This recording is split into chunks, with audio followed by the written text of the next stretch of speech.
დროა გავიგოთ. დროა ვიმსჯელოთ. დროა დავსვათ მწვავე კითხვები.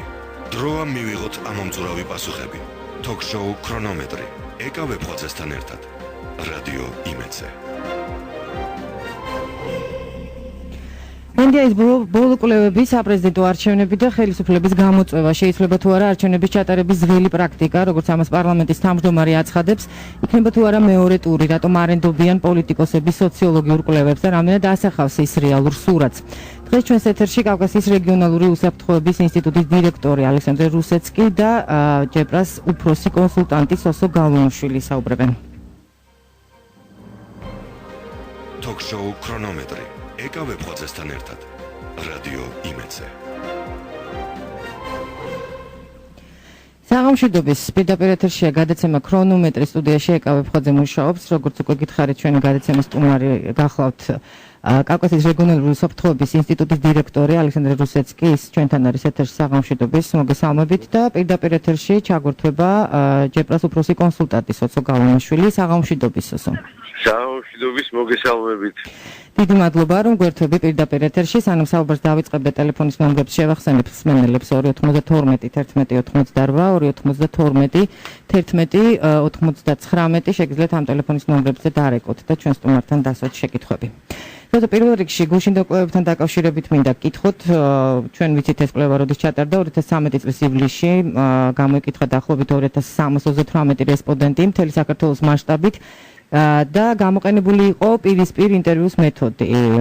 ამ კვლევას კავკასიის კვლევითი რესურსების ცენტრი ატარებს და ნუცდომილება, რასაც იყო საუბარი 3%-ზე ნაკლებია. ტრადიციულად მინდა პირველი კითხვა დაგისვა, ყველა დროში რაღაცნაირად პოლიტიკოსების ნაწილი ამ კვლევის სანდოობას აყენებს ხოლმე კითხვის ნიშნის ქვეშ. ასე მოხდა ახლაც. გუშინ გაკეთდა კომენტარები ძალიან ბევრმა პოლიტიკურმა პარტიამ, თქვა რომ არენდობა ამ კვლევებს. როგორია თქვენი მოსაზრება ამ კვლევებთან დაკავშირებით?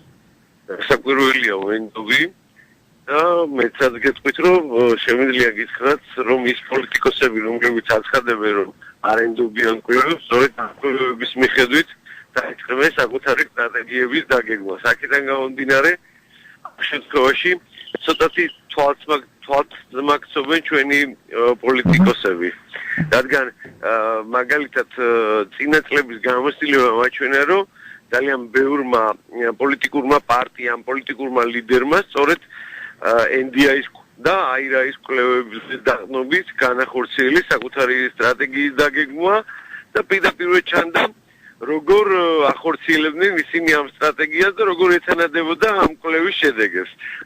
ასე რომ მეც ვენდობი და პოლიტიკოსებიც ენდობიან ჩემის აზრით. არ ვიცი მათ განსხვავებული კომენტარები გააკეთეს, მაგრამ მინდა კითხოთ არის თუ არა მაგათად არგუმენტი, რასაც ამბობდა უმრავლესობა გუშინ, გულისხმობს საპარლამენტო უმრავლესობას, მაგალითად პარლამენტის თავმჯდომარემაც კი თქვა, რომ წინა კვლევებისგან შედარებითო, რაც გვაჩვენა წინა კვლევებმა, ოცნება მაიღო სამჯერ მეტივე, ვიდრე ეს უჩვენა კვლევებმა. არის ეს არგუმენტი, შეიძლება სულ სხვა სურათი მივიღოთ ამ კვლევების შემდეგ?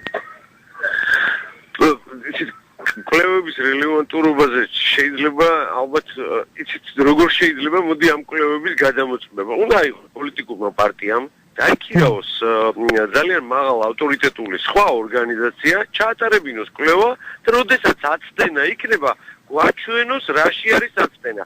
დღეს ჩვენ სახეზე გვაქვს ორი ტიპის კვლევა. ერთი არის AIRA-ის კვლევები, მეორე არის NDI-ის კვლევები. ორივე კვლევა ფაქტობრივად ერთი და იმავე საკითხზე ერთნაირ შედეგს გვაჩვენებს. რატომ უნდა შევიტანოთ ეჭვი? ცოტა ჩემთვის გასაკვირი არის. როდესაც ასეთი ეჭვი შეგაქვს, აუცილებლად უნდა გააკეთოს შენივე დაკვეთი კვლევა და აჩვენოს საზოგადოებას, თორემ იცით ეს რჩება სიტყვად არ ვენდობი იძახის რაღაცა ნაწილი პოლიტიკოსების, მაგრამ საბოლოო ჯამში სწორებას სწორედ ამ კვლევაზე იღებენ. არა მარტო ისინი, არამედ სხვა კვლევარებიც, იმიტომ რომ ძალიან მნიშვნელოვანია მეთოდოლოგია დახვეწილია. აი ეს ბოლო კვლევები, მაგალითად მარტის და ივნისის კვლევები, უფრო დახვეწილი მეთოდოლოგიით იქნა წარმოდგენილი, ვიდრე თქვა სხვა და წინა წლებში ხდებოდა.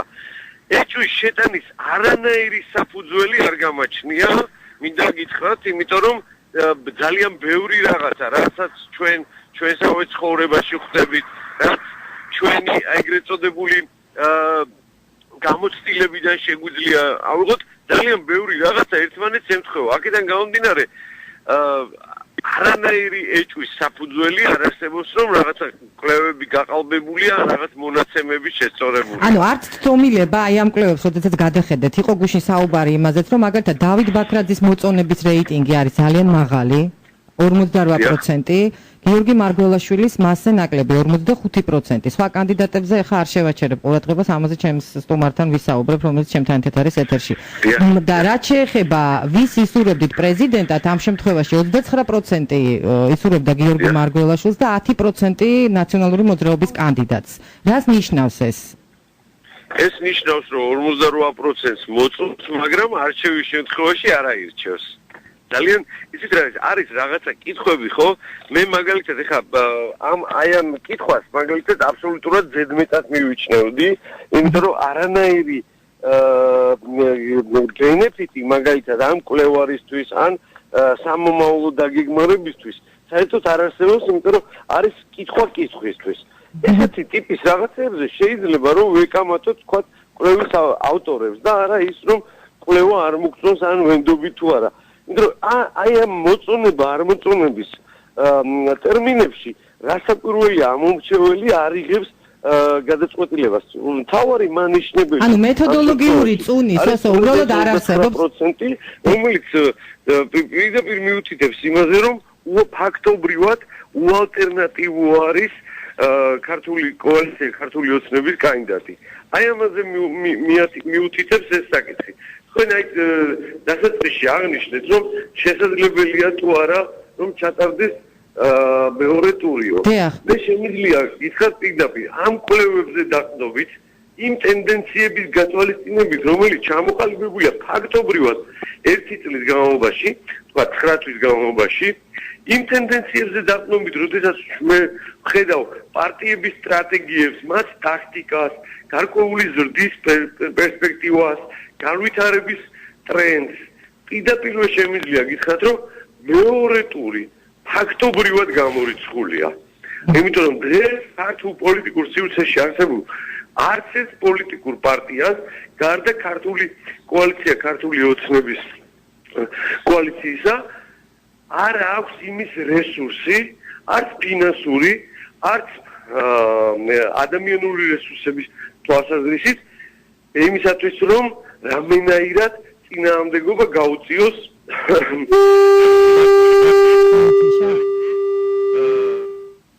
რაღაც ხარვეზი იყო თუ არ ვცდები, სოსოსთან გაწყდა სატელეფონო საუბარი, არავის გადავრეკავთ ალბათ და მანამდე გავაგრძელოთ ჩვენ სტუმართან საუბარი. კიდევ ერთხელ მოგესალმებით. ეხლა ეს მიკროფონი თუ შეიძლება მიწეთ. მოვისმინეთ ეხლა სოსოს არგუმენტები, მოდით NDI-ის კვლევებზე რომ ამოვწუროთ ეს თემა, თქვენი შეფასება მაინტერესებს. თქვენთვის რამდენად სანდო იყო ეს კვლევები? ვიცით, საზოგადოებაში ზოგადად სხვა დამოკიდებულება არსებობს ამ კვლევების მიმართ. ნაწილი საზოგადოების არ ენდობა, ნაწილი საზოგადოების ენდობა. ბოლო ფრაზა იყო ბატონ სოსოს ძალიან საინტერესო, რომ აი არ გააჩნიათ რესურსი ადამიანური, არ გააჩნიათ რესურსი ფინანსური. აი ფინანსური რესურსების დეფიციტიდან დავიწყებ და გადავალ კვლევებზე. იმიტომ რომ ეს საქმე იმაშია, რომ კვლევებს ატარებს ის, ვისაც გააჩნია სერიოზული ფინანსური რესურსი. შესაბამისად, ვისაც გააჩნია სერიოზული ფინანსური რესურსი, ის აფინანსებს კვლევებს და შესაბამისად როგორც ის ადამიანები, ვისაც ეჭვი ეპარებათ ამ კვლევების ჩატარებაში, ხო? ესენი ვარაუდობენ, რომ ვინც აფინანსებს, სადაც მიდის დაფინანსება, იმის ინტერესებს ისი თვალის. ინდიის კვლევებს როგორც იცით, საერთაშორისო ორგანიზაციები აფინანსებენ. საერთაშორისო ორგანიზაცია არის, საერთაშორისო ორგანიზაციაც ყავს თავისი მშობლები, დედიკოები და მამიკოები, ვისაც გააჩნია კონკრეტული ინტერესები, ხო, მათ შორის ესე იგი რეიტინგის ინტერესი. არსებობს კიდევ დაუშვათ მესამე კატეგორია მოსახლეობის, ლუდის მოყვარულები, მაგალითად. ხო, ლუდის მოყვარულებს ძალიან ასე ვთქვათ უხარიათ, როცა სეზონი იწყება ლუდის და კარგი ლუდს მიირთმევენ, მაგრამ ეს კარგი ლუდის მოხარშვა და დაკმაყოფილება მომხმარებლის, ხო? არ ნიშნავს, რომ მთელი სეზონის განმავლობაში, ხო, ის ლუდი იქნება ისეთივე ხარისხის, რაც იყო დასაწყისში. კარგი ხარისხის ლუდი იხარშება, იმიტომ რომ პრაქტიკულად თავის ბაზარზე მომხმარებელთან ურთიერთობა გაამტკიცოს. ამიტომ პირველი ვივარაუდოთ, რომ შესაძლებელი არის, რომ კვლევები არის ადეკვატური, იმიტომ რომ ესე იგი მოტივირებული არის ზნეობრივი მოტივაციები და ასე გაგრძელდება. არის მეორე ვერსია, რომ კვლევები შეიძლება იყოს აბსოლუტურად ადეკვატური დღევანდელ რეალობასთან, მაგრამ მოტივაცია არის სხვა, რომ ესე იგი შემდგომში ასე ვთქვათ გამოიყენონ უკვე манипуляციის საშუალება. ბატონო ასადე, მოდით ბატონო სესოა ხაზზე გაითიშა და ბოლო კითხვა მინდა მას დაუსვა, დავასრულოთ მასთან საუბარი. სესო თქვენ ხაზზე ხართ, ხო? კი, ხაზზე ვარ და საინტერესო საუბარი იყო, ძალიან კარგი იქნებოდა რომ ეხლა თქვენთან ერთად სტუდიაში ყოფილიყავით. ძალიან ცუდია რომ არ ხართ, იმიტომ რომ ჩვენ ასე გსურდა, მაგრამ მოხდა ასე რომ არ ხართ. საუბრობდით მეორე ტურზე, მე მგონი დაასრულეთ, ხო? ისი თქმაც გსურდათ მეორე ტურთან დაკავშირებით. ანუ მეორე ტურთან დაკავშირებით, იცით ეხლა სიმართლე გითხრათ, როგორც ამ ქვეყნის მოქალაქეს ძალიან დიდი სურვილი მქონდა რომ ოდესმე ქვეყანაში ეს იქნებოდა რაღაცა გარკვეული საეტაპო მნიშვნელობის თქვა დემოკრატიისკენ გადადგმული ნაბიჯი რომ ჩატარებულიყო მეორე ტური და ძალიან ყურადღებით ველოდებოდი ჯერ აირაის კვლევებს, მერე ველოდებოდი NDI-ის კვლევებს, მაგრამ აი ნამდვილად პირდაპირ ჩანს და სამწუხაროდ ერთი წლის განმავლობაში იმ პარტიებს, რომელთაც გარკვეული რესურსი ადამიანური ჰქონდათ, შეიძლება ჰქონოდათ, სად გამოცდილება ჰქონდათ წინა პერიოდიდან, არაფერი გაუკეთებიათ იმისათვის, რომ წინ გადაედგათ ნაბიჯი და სამწუხაროდ იმდენად თვითნებური, მიშვებული კამპანია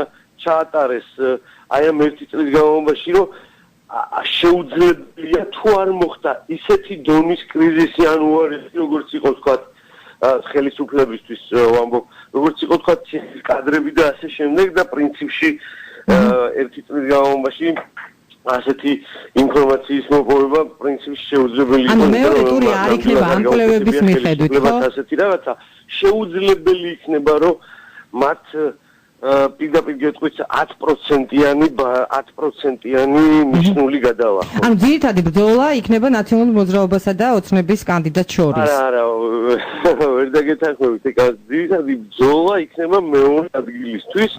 ნაციონალურ მოძრაობასა და სხვა კანდიდატებს შორის. სხვა პარტიებს ბოლოს მეორე ადგილისთვის და არა პირველი. კარგი და ბოლო კითხვა უნდა დაგისვათ, გუშინაა რომ მოკლე რეზიუმე გააკეთა, სხვათა შორის NDI-ის ხელმძღვანელმა და თქვა რომ კოალიცია ინარჩუნებს პოპულარობას მიუხედავად იმისა, რომ კლება მის პოპულარობაში, თუმცა ნაციონალური მოძრაობა არის ყველაზე ძლიერი ოპოზიცია. ეთანხმებით ამას? რასაკვირველია, არ ვეთანხმები, ეს რომ ეთქვა დაახლოებით თებერვალში ან მარტში მაშინ ნამდვილად ვიტყოდი, პირდაპირ გეტყვით, თავისივე კვლევებში ჩანს, რომ ნაციონალური მოძრაობა პოზიციებს კარგავს და ის მერყევი ელექტორატი, რომლის მოპოვებაც მას შეეძლო და უნდა მოეპოვებინა აი ამ 8 თვის განმავლობაში, მაგრამ შეეძლო და თუ ავიღებთ 2012 წლის ნოემბრის მონაცემებს, 2013 წლის მარტის მონაცემებს და 2013 წლის ივნისის მონაცემებს, ხედავთ, რომ ნაციონალური მოძრაობა გაყინულია და დარჩენილია მხოლოდ თავისი ფანების ამარა, რომელსაც არანაირი მერყეობა, რყევები და არაფერი არ ეხება. ეს არიან მათი ფანები და ეს 10% შენარჩუნებია. არანაირი ძვრა არ არის. ეს ნიშნავს, რომ ნებისმიერ სხვა პარტიას სწორი პოლიტიკის, სწორი კონცეფციის, სწორი პლატფორმის და სტრატეგიის განხორციელების შემთხვევაში შეუძლია ჩამოიტოვოს ნაციონალური მოძრაობა. ამ შემთხვევაში ხედავთ კიდევაც, რომ თქვა იგივე ქალბატონი ბურჯანაძის პარტია რეიტინგი, პარტიის რეიტინგია გაზრდილია ბატონი თარგამაძის რეიტინგი და ასე შემდეგ და სხვათა შორის ბატონი შალვა ნათელაშვილის რეიტინგიც, რომელიც 1%-ზე დაბლა იყო და ახლა უკვე 3%. გასაგებია, ძალიან დიდი მადლობა მინდა გითხრათ, სასო იმისთვის რომ ჩაგვერთეთ ეთერში, ნამდვილად კარგი იქნებოდა რომ ჩვენთან ეთერში ყოფილიყავით. მსმენელებს შევახსენებ, რომ ჯებრას უფროსი კონსულტანტი სასო გალომაშვილი საუბრობდა პირდაპირ ეთერში ჩვენთან სტუდიაში კი ბრძანდება კავკასიის რეგიონალური უსაფრთხოების ინსტიტუტის დირექტორი ალექსანდრე რუსეცკი.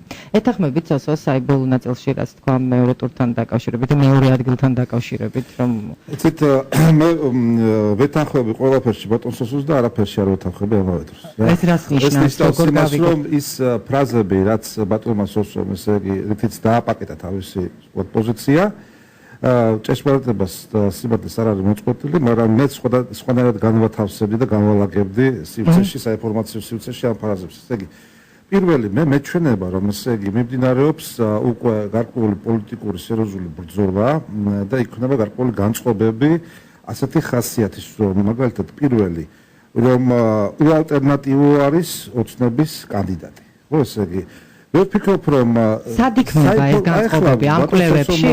ბატონ სოსოს ინფორმაცია და იქიდან გამომდინარე არა მხოლოდ ბატონ სოსოსი ხო მე სხვადასხვა ექსპერტებთან მაქვს ურთიერთობა დიპლომატიური კორპუსების წარმომადგენლებთან მაქვს ურთიერთობა და შესაბამისად ესე იგი მე ვხედავ გრძნობ რომ ესე იგი ეს არ არის მხოლოდ საექსპერტო დასკვნები ეს არის სურვილებიც იმიტომ რომ ნუ ბევრს ალბათ რაღაც თავისებურად უნდათ სტაბილურობის დანახვა. მე მაგალითად როგორც მოქალაქე და როგორც ექსპერტი ვთვლი რომ ესე იგი ჩვენ არ უნდა მოვუსწროთ არცერთ კანდიდატს და მე მგონი ყველა კანდიდატი შეიძლება არც იყოს დასახელებული.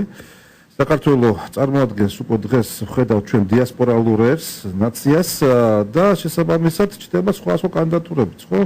იგივე ცხოვრებული ბადრი პატარკაცშვილი ან ბიძინა ივანიშვილიც დიასპორალური პოლიტიკის ელემენტი არის ქართულ სინამდვილეში ხო?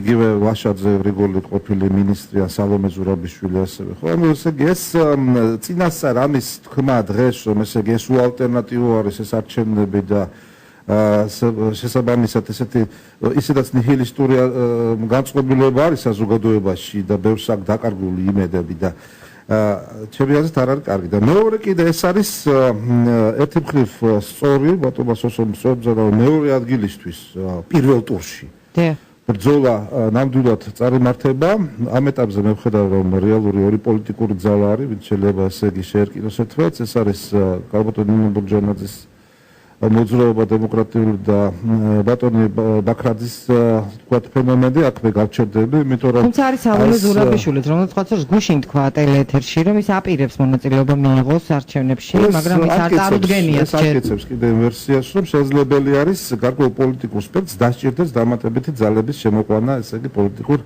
ასპარეზზე ხო ესე იგი დღევანდელი რეალური სიტუაციიდან მე გავავახვილებ ყურადღებას ბაქრაძეზე და იმ პროცენტებზე რამაც თქვენში გამოიწვია ეჭვი ესე იგი 10% და 58% ეს ნამდვილად არის ბაქრაძის ლუფტი ბაქრაძეს აქვს გარკვეული უშუალოდ ავტორიტეტი საზოგადოებაში მან ეს ავტორიტეტი დაიმსახურა ბაქრაძე არის ერთ-ერთი შეიძლება ითქვას პოლიტიკოსი აქტიური პოლიტიკოსი ნაციონალური მოძრაობიდან რომელიც ოპოზიციასთან აქტიურად თანამშრომლობდა განსაკუთრებით ეს თანამშრომლობა დაიწყო 2008 წლის ომის შემდეგ. და ამიტომ ესე იგი თითო ბაქრაძის ფიგურა ხო არის საინტერესო საზოგადოებისთვის, მაგრამ ამავდროულად ჩვენ ვხედავთ რომ ბაქრაძეს ძირავს პირველ რიგში თავისივე უშუალოდ ნაციონალური მოძრაობა და ანუ პარტიის რეიტინგი რა აქაც დაბალია ვიდრე პიროვნული რეიტინგი განსხვავებულია. ეს განაპირობებს ალბათ იმას რომ ლუფტი მაინც არსებობს 10-48-მდე დღევანდელი აი ამ უშუალოდ ციფრებით და შესაძლებელია ჩვენ დავინახოთ რებრენდინგი ან პრაქტიკულად გამოყოფა, ანუ ახალი ტიპის ორგანიზაციის წარმოდგენა, რომელსაც წარმოადგენს, თქვათ, ბაქრაძის ფეისი ამ შემთხვევაში. ეს შეეხება რებრენდინგი ნიშნავს იმას, რომ ნაციონალურ მოძრაობაში მოხდება ეს გამოყოფა. მე ვფიქრობ, რომ ორი ვარიანტი არის, ან ნაციონალური მოძრაობა შეიცვლის სახელწოდებას, ან გამოიყოფა გარკვეული ჯგუფი ახალი პოლიტიკური ბრენდით რა. ეს ნორმალური მოვლენა არის ჩემი აზრით საქართველოს პატარა ქვეყანა არის და ჩვენ გავუთხოთ ყოველ პოლიტიკურ რესურსს ადამიანურ რესურსებზე როცა ვლაპარაკობთ პოლიტიკაში და ბევრი არის დამსახურებული ადამიანი პიროვნება ვინც სხვა პარტიებში არიან და შესაბამისად შეიძლება მათთვის ესე ვთქვათ ბლოკირება პოლიტიკური მოღვაწეობის არანაირად ეს შეეხება ასევე ქალბატონ ნინო ბურჯანაძეს იმიტომ რომ ჩვენ ახლა რასაც ვხედავთ ეს არის მთელი მოძრაობის და კონკრეტულად ნინო ბურჯანაძის ფიგურის ბლოკირება იმიტომ რომ ფინანსებს რომ გავამახვილოთ ყურადღება ხო ბოლო მონაცემებით პრაქტიკულად ნაციონალური მოძრაობის ფინანსური ვთქვათ რესურსი გაიზარდა 4-ჯერ სხვა პოლიტიკური ორგანიზაციების აქვთ შესაძლებლობა რომ მიიღონ აქტიური მონაწილეობა გამომდინარე იქიდან რომ კვალიფიციური ორგანიზაციის პარტიებია და შესაბამისად ესე იგი მათ რესურსი გააჩნიათ გარკვეული, რაც შეეხება ბურჯანაძეს და მის მოძრაობას, ის ნოლზე არის პრაქტიკულად. და მისი სიტუაცია, ბურჯანაძის სიტუაცია ძალიან მაგოდებს ბიძინა ივანიშვილის სიტუაციას, როდესაც ხდებოდა ხელოვნური მისი დაბლოკვა, ესე ვთქვათ, ეს ცნობილი ისტორია ამ პასპორტთან დაკავშირებით, მოქალაქეობასთან დაკავშირებით და ასე შემდეგ. საერთოდ ძალიან ცუდად გამოიყურება, როდესაც პოლიტიკურ სპექტრში ჯერჯერობით ერთადერთი მანდილოსანი არის ლიდერი და მის მიმართ ასეთი უშუალოდ რატომ შეიძლება აი თქვა ნინო ბურჯანაძის დაბლოკვა რატომ უნდა უნდათ ანუ ვის ხელისუფლებას მე ვფიქრობ რომ ნინო ბურჯანაძის ეშინია ყველას ხელისუფლებას და საპარლამენტო ოპოზიციას ეს ფაქტორი რა არის შიშის ფაქტორი რისგან გამომდინარე შიშის ფაქტორი არის გამომდინარე იქიდან რომ ნინო ბურჯანაძის პოლიტიკური განცხადებებიდან გამომდინარე მე შემიძლია დავასკვნო ეს შემთხვევაში თუ ნინო ბურჯანაძე გახდება პრეზიდენტი ნინო ბურჯანაძე დაშლის პარლამენტს და ახალ საპარლამენტო არჩევნებს ჩაატარებს. ის სტატუსი quo, რომელიც დღეს არსებობს, აწყობს როგორც საპარლამენტო უმრავლესობას, ისე საპარლამენტო უმცირესობას. აქედან გამომდინარე, ჩვენ შეგვიძლია დავინახოთ უახლოეს მომავალში საპარლამენტო უმრავლესობის და საპარლამენტო უმცირესობის ალიანსი ბურჯანაძის წინააღმდეგ. ეს ერთი და მეორე კიდე ეს არის ის, რომ საერთაშორისო დონეზე არა აქვს დიდი მნიშვნელობა თუ ვინ იქნება მეორე ბატონსოს კიდევ ერთხელ დავეთანხმებ ვინ იქნება მეორე ორგანიზაცია ვინ იქნება მეორე პარტია ვინ იქნება მეორე პოლიტიკური მოძრაობა ოპოზიციური მნიშვნელობა ამას და დიდი მნიშვნელობა აქვს და აქედან გამომდინარე იცით რა არის ნაციონალური მოძრაობა მიუხედავად იმისა რომ წააგო 1 ოქტომბრის არჩევნები ნაციონალური მოძრაობა მოიპოვა მონოპოლია პრაქტიკულად ოპოზიციაზე, საპარლამენტო ოპოზიციაზე. დღეს ნაციონალური მოძრაობის სტრატეგია მდგომარეობს იმაში, რომ მოიპოვა სრული მონოპოლია როგორც საპარლამენტო, ისე არასაპარლამენტო ოპოზიციაში. და იმ შემთხვევაში თუ ეს განაპირობა მეორე ადგილმა, სავარაუდოდ. ამას განაპირობებს ის, რომ თუ დაუშვათ ისე წარმართავენ საარჩევნო კამპანიას, რომ ნაციონალურ მოძრაობას, ნაციონალური მოძრაობის შვილობილ ბრენდს დაუტოვონ მეორე ადგილი. ესე იგი ეს მნიშვნელოვანი არის, იმიტომ რომ ეს ჩვენ მივიღებთ ამ შემთხვევაში პოლიტიკურ სისტემას, რომლის ლეგიტიმაციის დონე იქნება ბევრად უფრო მაღალი და შესაბამისად საზოგადოების მხრიდან დობა ამ სტრუქტურების, პოლიტიკური სტრუქტურების, არა მხოლოდ საპრეზიდენტო ინსტიტუტის გულისხმობ თავისი პარლამენტის ჩათვლით დაეცემა ზოგადად ნდობა მოსახლეობის და ეს რა თქმა უნდა იქნება კიდევ ერთი პარამეტრი დემოკრატიული ცვლილებების და ტრანსფორმაციის არა განვითარების, არამედ რეგრესის. ამიტომ მე მოუწოდებ პირველ რიგში საქართველოს პრემიერ-მინისტრს, რომელიც დღეს საზოგადოებისთვის არის სერიოზული ავტორიტეტი და ფიგურა, რომელიც გარკვეულწილად წარმოადგენს დემოკრატიული ტრანსფორმაციის პროცესის გარანტს, რომ შესაბამისად შეაფასოს არსებული ვითარება და შეცვალოს ის კონიუნქტურა, რომელიც პოლიტიკურ ბაზარზე დღეს ყალიბდება და რომელიც ძალიან მავნეა. მას აქვს ამის ბერკეტი, ფიქრობთ? მე ვფიქრობ, რომ ბატონ ბიძინა ივანიშვილს გააჩნია ეს ბერკეტი და სხვა ბერკეტებიც იმისთვის, რომ ესე იგი ის დეკლარირებასაც ახდენს, ის რომ პირველ რიგში ბატონი ბიძინა ივანიშვილი არის სამოქალაქო საზოგადოების მფარველი, არა ეხლა მხოლოდ, არამედ სტრატეგიაშიც, როდესაც ის როგორც იძახის არ იქნება პრემიერ-მინისტრი და პოლიტიკური ორგანიზაცია. ეს არის სამოქალაქო საზოგადოების განუყოფელი ნაწილი. სხვა შორის ეს მნიშვნელოვანია, იმიტომ რომ სამოქალაქო საზოგადოების აღქმა ჩვენ საზოგადოებაში იდენტიფიცირება ხდება მხოლოდ არასამთავრობო ორგანიზაციებთან და რაც არ არის მართებული. ამიტომ თუ სამოქალაქო საზოგადოების მფარველობას სტრატეგიაში ბატონი ბიძინა ივანიშვილი აპირებს, დაიწყოს ეს პროცესი დღეს. კარგი, რეკლამაა ჩვენს ეთერში და რეკლამის შემდეგ ვისაუბროთ იმაზე, როგორ უნდა წარმართოს ოპოზიციამ თავის წინასაარჩევნო, თქვათ, მომენტები როგორ უნდა წარიმართოს და ამასთანავე რა უნდა გაკეთდეს იმისთვის, რომ სამართლიანად ჩატარდეს არჩევნები ქვეყანაში. Talk-show ქრონომეტრი. ეკავებ ხოცესთან ერთად. რადიო იმედზე. ბრუნდებით პირდაპირ ეთერში, გადაცემის ბოლო ნაწილია ჩვენი გადაცემის სტუმარი გახლავთ კავკასიის რეგიონალური უსაფრთხოების ინსტიტუტის დირექტორი ალექსანდრე რუსეცკი. ბატონ ალექსანდრე, მსმენელი ყავს, მოდით მოვუსმინოთ და გავაგრძელოთ საუბარი. გისმენთ? გისმენთ საღამოშვიდობის. მოგესალმებით ძვირფასებო. გამარჯობათ. გისმენთ, ასვით კითხვა თუ შეიძლება მოკლედ. სულ მოკლედ გეტყვი, განაცვალე არ გამომიტისოთ. პარლამენტს დაშლისო რომ შიში აქვს ბურჯანაძის, აი სწორედ ამისათვის უნდა ავირჩიოთ ბურჯანაძე ახალი მთავრობა და პარლამენტს აირჩევს. დიახ, ეს საჭიროა. პირველ მეორე ადგილისათვის არტილისას გამართული იყოს პაექრობა ბურჯანაძე მარგველაშვილის შორის. ამას უსურვებ და ურჩევ მთელ ქართველ ხალხს. გამარჯვება კი ნინოს დარჩენოდეს, რომ საქართველო გაბწყინდეს. მადლობა ყურადღებისათვის. კარგი, დიდი მადლობა ზარისთვის. თქვენი არგუმენტი გაიზიარა. სპენელმა პარლამენტის პარლამენტის დაშლასთან დაკავშირებით რამოდენიმე სიტყვით რაშია საქმე, რა თქმა უნდა დემოკრატიული არჩევნები ჩატარდა შედარებით დონე დემოკრატიული ლობის იმარჩევნების იყო. მაგრამ მაგათი უკაცრავად ოპოზიციის სხვა კანდიდატები, რომლებიც ასევე ამბობენ, რომ საპარლამენტო არჩევნები ადამდელი უნდა ჩატარდეს. არა მარტო ნინო ბურჯანაძე ამბობს. ხო, ეს ნორმალური მოვლენა არის, რატომ? იმიტომ რომ ესე იგი პრაქტიკულად იგივე სხვა კვლევების შედეგად ვიცით რომ რეალური რაოდენობა პროცენტების ნაციონალური მოძრაობის იყო ბევრად უფრო მცირე ვიდრე შუად პარლამენტში, ხო? ამიტომ ეს უკვე თავისთავად აყენებს კითხვის ნიშნის ქვეშ, რამდენად დონე ლეგიტიმაციის არსებული პარლამენტის არის საკმარისი იმისთვის, რომ პოლიტიკური მოვლენები საქართველოში მდგრადად განვითარდეს და შესაბამისად პოლიტიკური სისტემა მთლიანობაში იყოს მდგრადი. აქედან გამომდინარე, როგორც ხალხო ბურჯანაძის ისე სხვა პოლიტიკური ასე ვთქვათ ლიდერების თუ ექსპერტების მოსაზრებები იმის თაობაზე, რომ ლეგიტიმაცია არის საფუძველი მდგრადი განვითარების პოლიტიკური, ხო? არის ყურად საღები და შესაბამისად ეს პოზიცია მისი არის გასათვალისწინებელი. არ არის შესაძლებელი, რომ თქვათ იგივე უმრავლესობაშიც დადგეს ეს საკითხი, ისინი არასდროს არ დააყენებენ, როგორ ფიქრობთ საკითხს ადამდელი საპარლამენტო არჩევნების თაობაზე? მე არ გამოვრიცხავ, რომ უმრავლესობაში არიან ადამიანები. ძალიან ჭრელია უმრავლესობა. რა თქმა უნდა, ვინც ესე იგი ამ იდეას გაიზიარებს, რა, იმიტომ რომ დღეს ეს საკითხი დგას. აქედან გამომდინარე, ესე იგი ეს ვის და როგორ აწყობს საქართველოში, ეს არის საინტერესო მნიშვნელობა, მაგრამ უფრო საინტერესოა საქართველოს გარეთ ვის აწყობს და რა აწყობს. საქმე იმაში არის, რომ საქართველოს წინა ხელისუფლება ნაციონალური მოძრაობის სახით 9 წლის განმავლობაში დაამყარეს საკმაოდ ვრცელი საქმიანი ურთიერთობები დასავლეთთან,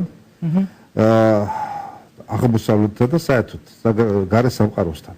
ესე იგი არსებობს უამრავი ინტერესთა ჯგუფი, როგორც უახლოეს ჩვენ გარემოში, აზერბაიჯანში, სომხეთში, თურქეთში, ისე ესე იგი დასავლეთ ევროპაში და შეერთებულ შტატებში. ჩვენ ხედავთ როგორი უშუალოდ შეიძლება ითქვას აგრესიულობით სახალხო ევროპის სახალხო პარტია იცავს ესე იგი სააკაშვილს პირადად და შესაბამისად ნაციონალურ მოძრაობასაც, ხო? თუ დაუშვათ 1 ოქტომბრის არჩევნების შედეგად შიდა პოლიტიკურ ბაზარზე პრაქტიკულად პარლამენტის დონეზე მაინც ოცნება გახდა ლიდერი და ოპოზიციაში გადავიდა ნაცმოძრაობა, ჩვენ ვერ ვიტყვით რომ საგარეო პოლიტიკის კონტექსტში ოცნება არის ლიდერი და ნაცმოძრაობა კიდე არის ოპოზიციაში. პირიქით არის სურათი, რომ ესე იგი პირიქით ოპოზიციაში არის ოცნება და დომინირებს საგარეო პოლიტიკის კუთხით. საგარეო პოლიტიკაში ამ შემთხვევაში მე ვგულისხმობ საზღვარგარეთის პოლიტიკურ ელიტებს, ძალებს და შესაბამის ეს იყო დასაწყისში, ეხლაც ასეა?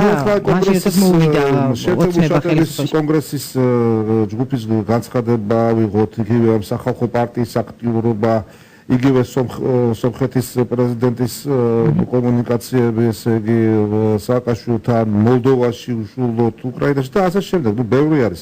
მე ვიძახი რომ საგარეო რესურსი ესე იგი ნაციონალური მოძრაობა ძალიან ეფექტურად, კარგად და ვიტყვი პროფესიონალურად იყენებს. რასაც მე ვერ ვიტყვი ესე იგი ოცნებაზე და სხვა პოლიტიკურ ორგანიზაციებზე, სხვა პოლიტიკურ ოპოზიციურ ორგანიზაციებზე, რომელიც საგარეო რესურსს ვერ იყენებენ ისე, როგორც შესაძლებელი იყო. არის ძალა, რომელიც მაგალითად შეიძლება მოვიდეს საპრეზიდენტო არჩევნებს გულისხმობ, რომელსაც აქვს გარკვეული გამოცდილება ამ კუთხით.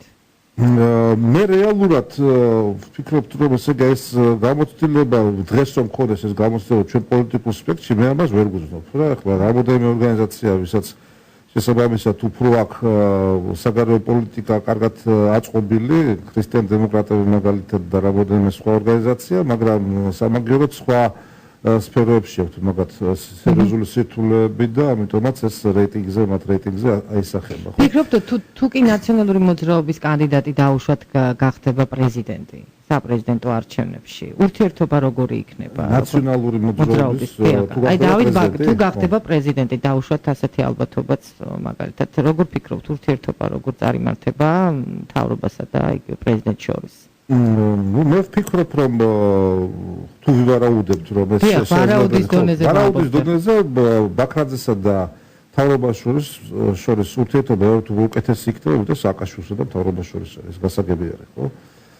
ხო ანუ ის არ იქნება წინააღმდეგობაში პრემიერთან, ფიქრობთ ბაქრაძე, რაღაცნაირად კოაბიტაცია მათ შორის იქნება. რომ იცით რა არის კოაბიტაციას რომ ახსენებთ, ხო ეს როდესაც ეს ტერმინი შემოვიდა საქართველოში, ზუსტად კოაბიტაციაში დასავლეთის გარკვეული სპექტრი გულისხმობდა ოცნებასა და ნაცებს შორის თანაარსებობას. მე კოაბიტაციაში ვიდრე დავინახო უფრო სხვა ფენომენი, რომელიც ჩემი ქვეყნის ინტერესებში უნდა იყოს, ეს არის კოაბიტაცია ყველას შორის. არ შეიძლება რომ ესე იგი ჩვენ ვიზუნოთ მხოლოდ ორ შორის ურთიერთობების გამტკიცებაზე, დამყარებაზე, განვითარებაზე და სხვა ადამიანების თუ ორგანიზაციების სრული პოლიტიკური დისკრიმინაცია. ანუ ფიქრობთ რომ არასაპარლამენტო ოპოზიციის ინტერესებიც უნდა იყოს გათვალისწინებული? რა თქმა უნდა, საერთაშორისო დონეზე საპარლამენტო ოპოზიცია არ წარმოადგენდა ბოლო დრომდე რეალურ ძალას იმისთვის, რომ ანგარიშ გასაწევი იყოს, მაგრამ დღეს სიტუაცია რადიკალურად შეიცვალა და არასაპარლამენტო ოპოზიციის პოზიცია ბევრად უფრო სერიოზულია და მე ვფიქრობ, რომ საერთაშორისო საზოგადოების აქტორები ამას გაითვალისწინებენ. რაც შეეხება ოცნების რეიტინგს, ისევ რომ მეუბრუნდეთ ამ კვლევებს, ოცნების რეიტინგი ეცემა. ну ძალიან არა პროცენტულად ახლა ვერ ვიტყვით, მაგრამ წინა კვლევებთან შედარებით არის დაბალი. რასაც ვერ ვიტყვით ნაციონალურ მოძრაობაზე, რომელიც მდგრადად არის იგივე რაც იყო. ანუ ოპოზიციის არ იზრდება, თუმცა ცივდება ქართული ოცნების რეიტინგი. რასთან გვაქვს საქმე, როგორ ფიქრობთ? ну იცით რა არის ქართული ოცნება მოვიდა ხელისუფლებაში და სრულყოფილად ვერ მოვიდა ხელისუფლებაში, იმიტომ რომ როგორც საპრეზიდენტო ინსტიტუტი, ის ადგილობრივი ხელისუფლება და ასე შემდეგ, იქ საერთოდ გაურკვეველი ვითარება და სიტუაცია არის, ხო?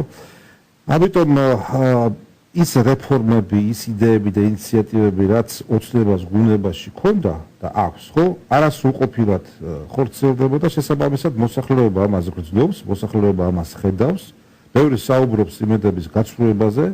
ესე იგი, ამიტომ ის მოვლენა, რომ რეფორმებს თამოყრობა გარკვეული, ასე ვთქვათ, ცვალებადობა და შემცირება, ეს ნორმალური მოვლენა არის. აქვე მე მინდა აღვნიშნო, რომ ოცნების რეიტინგი დაკავშირებულია პერსონალიასთან, უშუალოდ ბიძინა ივანიშვილის რეიტინგთან. და მე ვარაუდობ, არ ფიქრობ, რომ ყოველთვის იყო რაღაც პერსონალიებთან დაკავშირებული და რაღაც პოლიტიკური პარტიების პლატფორმები იყო ნაკლებად ცნობილი საზოგადოებისთვის. რა თქმა უნდა, ეს სცენი არის ჩვენ უშუალოდ დემოკრატიული კულტურის დაბალი დონის მაჩვენებელი არის, რომ ჩვენ უფრო პერსონიფიკაციას ვახდენთ, ესე იგი და ну მე რეალობაზე ვსაუბრობ, ესე იგი, რომ შესაძაც ოცნებაზე საუბრობს მოქალაქე, იქ პირველ ეტაპზე უმრავლესობისთვის, ოცნების მომხრეების უმრავლესობისთვის არის ბატონ ბიძინას ფენომენი ამ შემთხვევაში მთავარი და არა დაუშვათ რომელიც ასევე კლებადია სხვათა შორის წინა კვლევებთან შედარებით. შესაძლებელია ხო ეს ალბათ დაკავშირებულია და თვითონ არის პირდაპირ მასში. რაც შეეხება საპრეზიდენტო კანდიდატებს, მოდით სამი კანდიდატი გამოვყოთ ამ შემთხვევაში, რადგან ასეთი რეალობა შეიქმნა, ხო? გიორგი მარგველაშვილი, დავით ბაქრაძე და ნინო ბურჯანაძე. აი ამ კანდიდატებს შორის მათი გამარჯვება, თუნდაც მეორე ტურში გასვლა, ამ პირველ ტურში არ ვიცი, გამარჯვება რაზე იქნება დამოკიდებული? აი თითოეული მათგანის. რაზე იქნებიან ისინი ორიენტირებულები? გიორგი მარგველაშვილი, დავით ბაქრაძე და ნინო ბურჯანაძე. აქაც პერსონალიებთან გვექნება საქმე თუ პირიქით? ან რა უნდა გააკეთონ იმისთვის, რომ საზოგადოებას დაანახონ თავი? ну გასაგებია ხო, მე არ ფიქრობ, რომ ბატონ გიორგი მარგველაშვილის მიზანი არის, რომ საზოგადოებას რაღაცა დაანახოს. ბატონ გიორგი მარგველაშვილის მიზანი არის პოლიტიკური ჯგუფის ინტერესების გატარება და პრაქტიკულად პრეზიდენტის ინსტიტუტის დემონტაჟზე არის საუბარი. რა, ეს არის სასახა. და რაც შეეხება ბაქრაძეს, აქაც ამოცანა არის კონკრეტული და ნათელი, ეს არის გადარჩენა. მე ერთ სტატიაში შევიტანეს ცნება ბაქრაძის კიდობანი, ანუ ვინც ნაცებიდან დაჯდება ამ კიდობაზე, ისინი გადარჩებიან და შეინარჩუნებენ პოლიტიკური მოღვაწეობის გარკვეულ მე არ გავუწყო სხვა რაღაც ჯგუფები და პატარა კიდობანები გაჩნდება და რეალობად დღეს ასეთი არის. ხო, ну ეს არის უსაფრთხოება არის კონკრეტული ადამიანების, ბაქრაძე იცავს კონკრეტული ადამიანების უსაფრთხოებას, კონკრეტული ბიზნესის უსაფრთხოებას, კონკრეტულ ინტერესთა ჯგუფთა მაგრამ ეს ბევრია, ეს კონკრეტული ადამიანები, რამდენად ბევრი არიან, ანუ პროცენტული მაჩვენებელი. სიტუაცია გვაჩვენებს ჩვენ, ესე იგი, როგორ წარიმართება პარადიგმა, ესე იგი, შეძლებს საერთოდ ბაქრაძე რომ გამოიყოს სისტემას, შეძლებს რომ დაუშვათ ის რაღაცა ნაწილი ნაცების რომ რაღაცა მოახდინონ რებრენდინგი ან ახალი სტრუქტურა შექმნან და სხვა ფასეულობებზე ორიენტაციით ესე თქვათ გააგრძელონ პოლიტიკური მოღვაწეობა აღიარონ გარკვეული ხლა ბაქრაძისგან არის ეს მესეჯები ხო ჩვენ ხედავთ ჩვენ გვესმის ესე იგი რომ სხვებისგან სხვა ნაციებისგან გასხვავებით თვითკრიტიკულობის თქვათ ელემენტი მასში უფრო მეტია და შესაბამისად ამიტომაც იმსახურებს იგი სიმპათიას მაგრამ ის არ იგივდება მაგალითად ნაციონალურ მოძრაობასთან საზოგადოების თვალში არ არის გაიგივებული იმიტომაც მონაცემებში 10% აქვს იმათთან ერთად და როცა ცალკე პერსონაჟზე არ დაპასაუბრებ იქ მაღალი რებრენდინგი ამ შემთხვევაში შველის საქმეს როგორ მე ვფიქრობ რომ შველის არამხოლოდ მის ინტერესებში არამედ საქართველოს ინტერესებში არის ის რომ მოხდეს მოწესრიგება მაგ სიტუაციის მაგ ვითარების ერთი მხრივ მეორე მხრივ არ უნდა მოხდეს ეს სხვა ადამიანების და ორგანიზაციების ხარჯზე ესე იგი აქ პირველში მე ისე უბრუნდები ნინო ბურჯანაძის პოლიტიკურ დისკრიმინაციას იმიტომ რომ ნინო ბურჯანაძე დღეს არის პოლიტიკური მსხვერპლი არსებული აი ამ ვითარების რომელიც ეს შეიქმნა. რა უნდა გააკეთოს ნინო ბურჯანაძემ და ძალიან საინტერესოა მისი რეიტინგიც ოდნავ არის გაზრდილი მისი რეიტინგი 5%-ია ასე შემთხვევაში თუმცა საკმაოდ დაბალი სხვა კანდიდატთან შედარებით მაგალითად ოცნების კანდიდატთან შედარებით. მას აქვს რესურსი რაღაცნაირად რომ ამ არჩევნებში ნამდვილად იბრძოლოს თუნდაც მეორე ადგილისთვის. იცით რა არის რესურსი აქვს და აქვს ძალიან დიდი და მე გეტყვით რატომ? იმიტომ რომ საქართველოს მოსახლეობის უმრავლესობა 1 ოქტომბერს ხო? რა თქმა უნდა პერსონების ძალიან დიდი მნიშვნელობა აქვს, მაგრამ ესე იგი მიიღო გადაწყვეტილება და გამოხატა თავისი პროტესტი. თუ სიტუაცია გაგრძელდება ასე, ხო? ნინო ბურჯანაძის რეიტინგი ძალიან სერიოზული იმით აიწევს. ძალიან სერიოზულად ისე რომ შეიძლება მოულოდნელ ციფრებსაც მიაღწიოს რა. ასე რა გულისხმობთ? აი ახლა პოლიტიკურ დისკრიმინაციაზე მაგ საუბარი რა ისე რა არ შეიძლება ესე იგი პოლიტიკური ორგანიზაციის მიმართ ასეთი პოლიტიკის არსებობა სახელმწიფოში. და მით უმეტეს ახლა ჩვენთან არსებობს კულტურა, მანდილოსთვის კულტურა და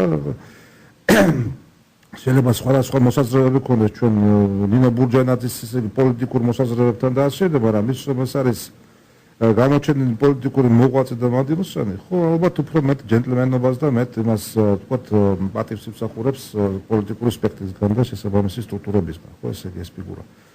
ამიტომ მაგრამ თავი არის რომ ვთქვათ მისი მესიჯები რას მიაწვდის საზოგადოებას ეს რამდენად მისაღები იქნება ან არ იქნება მისაღები საზოგადოებისთვის ან ნაწილისთვის არ ვიცი ხა ყველაზე ვერ ვიტყვით ალბათ კი მე ვფიქრობ რომ ის მესიჯები რომელიც ნინო ბურჯანაძის აი ამ რაღაცა ერთი თვის განმავლობაში მე მომისმენია გარკვეულ პოლიტიკურ ვთქვათ ბაზარზე არის გათვლილი მოსახლეობის საკმაოდ დიდ ნაწილს ფარავს, სხვა არის როგორ დავყარდება კომუნიკაცია, ესე იგი მოსახლეობის იმ ნაწილთან, რომელიც პერსპექტივაში შეიძლება გახდეს ბურჯანაძის, ესე იგი მომხრე.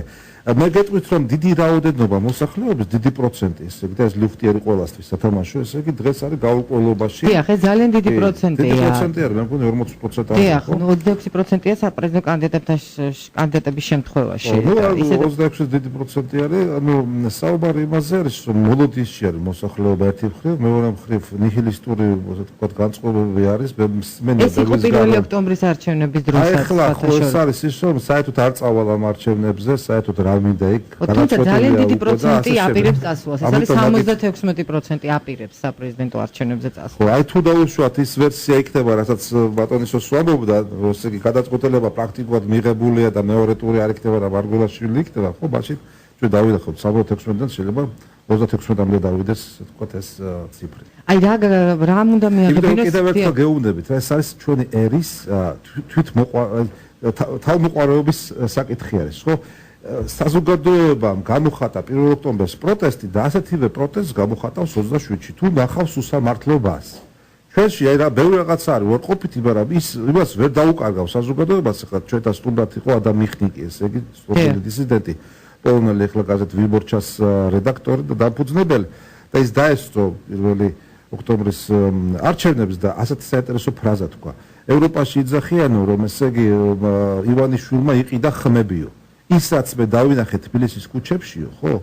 შეუძლებელია რომ ვიმემ საერთოდ სოფლიო კაპიტალი არ იყოფა იმას რომ ესე იგი აიყიდოს აი ესეთი განწყობა მთელი საზოგადოების. ეს მისი სიტყვები იყო და მე რომ არხმა მათ შორის თქვენმა არხმაც გააშუქა ესე იგი მიხნიკის ეს ფრაზა. ამიტომ ჩვენ მიუხედავად იმისა, რომ არსებობს გეოპოლიტიკური სპექტრი თავისი ინტერესებით, თავისი შესაძლებლობებით, კიდევ არსებობს ერთ ფენომენი, ეს არის ქართველი ხალხი რა, საქართველოს მოსახლეობა, რომელიც თავისი როგორც ინდივიდუალური, ისე კოლექტიური ღირსება გააჩნია. და ბოლოს მინდა კითხოთ, ძალიან ცოტა დრო დაგვრჩა რამდენიმე წუთი, არის თუ არა შეცდომა ის რომ ოპოზიცია ერთი კანდიდატის ირგვლივ ერთიანდება? მე ვფიქრობ, რომ არ არის შეცდომა იმისზედა გამომდინარე, რომ პოლიტიკური სპექტრი დღეს ისეთი არის, რომ შეუძლებელია რომ ერთი კანდიდატი იყოს, იმიტომ რომ რადიკალურად არის განსხვავებული საპარლამენტო ოპოზიცია და არასაპარლამენტო ოპოზიცია. არასაპარლამენტო ოპოზიციაზე რომ ვილაპარაკოთ, არასაპარლამენტოზე ვილაპარაკოთ ამ შემთხვევაში. თუ არასაპარლამენტოზე საუბრობთ, მე ვფიქრობ, რომ პოტენციალი იმის, რომ რაღაცა შეთანხმებები მოხდეს, ჯერ არ არის ბოლომდე ამოწურული და მე არ გამოვიწყავ იმას, რომ გარკვეული პროცესი ისე წარიმართოს, რომ ეს ვერსია გახდეს რეალური.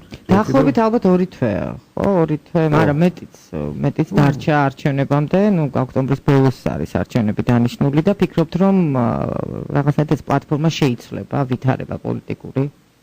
იცით, ეს არის ისევ და ისევ დამოკიდებული იმაზე, თუ როგორი ტიპის გავითარების გზას აირჩევს საქართველო და საქართველოს ხელისუფლება.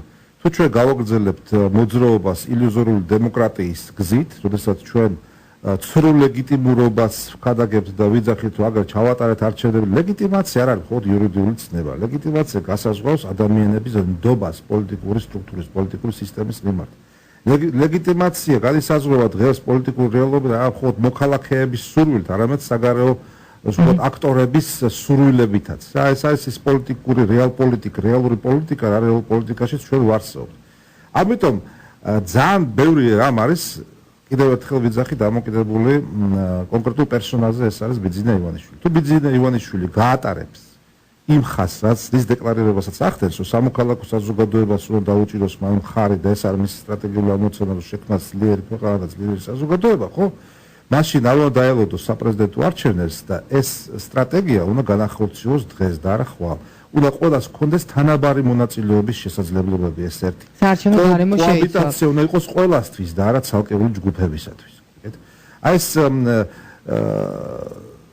არის ელემენტარული პრინციპები, რის გარშემოც ალბათ უნდა მოხდეს პარადიგმის განვითარება. თუ ასეთ ვითარებაში და ასეთ პირობებში განვითარდება სიტუაცია, ხო? მე ვფიქრობ, რომ ჩვენ მივაღწევთ ისეთ მომენტს, როდესაც ვიგრძნობთ, რომ ყველანი ვიმარჯვებთ. ეს ამერიკული საინტერესო პრინციპია win and win, ესე იგი გამარჯვების პრინციპი, როდესაც მიუხედავად იმისა, რომ შეიძლება ვაგებდე და მესამე ადგილზე გავდივდი ან მეოთხე ადგილზე გავდივდი არჩევნებში, მე ვგრძნობ თავს გამარჯვებულად სხვებთან ერთად, იმიტომ რომ მთელი სისტემისთვის, ქვეყნისთვის მოხდა ისეთი განლაგება, რომელიც ამ ეტაპისთვის, დღევანდელი ქვეყნის განვითარების სტრატეგიისთვის არის მომგებიანი და სასურველი. ძალიან დიდი მადლობა მინდა გითხრათ, ჩვენ დრო უკვე ამოიწურა. მსმენელებს შევახსენებ კავკასიის რეგიონალური უსაფრთხოების ინსტიტუტის დირექტორი ალექსანდრე რუსეცკი საუბრობდა ჩვენთან ეთერში. მადლობა მას კიდევ ერთხელ, დიდი მადლობა რომ გვისმენდით. შევხვდებით ერთმანეთს ხვალ 6-ის ნახევარზე, ნახვამდის. დროა გავიგოთ. დროა ვიმსჯელოთ. დროა დავსვათ მწვავე კითხვები. დროა მივიღოთ ამომწურავი პასუხები. Talk show ქრონომეტრი. ეკავ ვებხვაძესთან ერთად. რადიო იმედზე.